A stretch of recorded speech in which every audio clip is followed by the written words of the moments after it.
Ayan guys, may tubig na ang ating fish pond. Backyard fish pond, may tubig na guys. Ayan oh. Konti pa lang. Lubog ang tubig nung pagbagyo.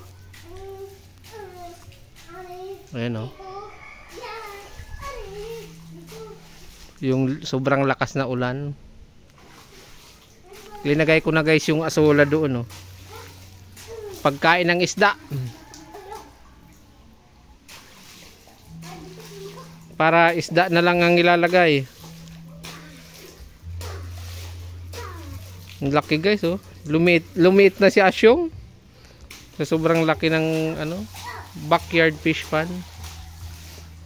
Hindi pa tapos yung filter dito sa taas oh. Gagawin natin yung filter.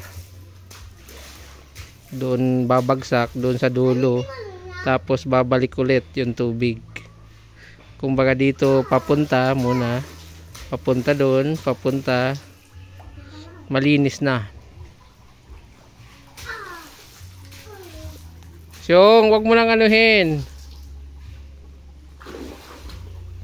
Isda na lang kulang.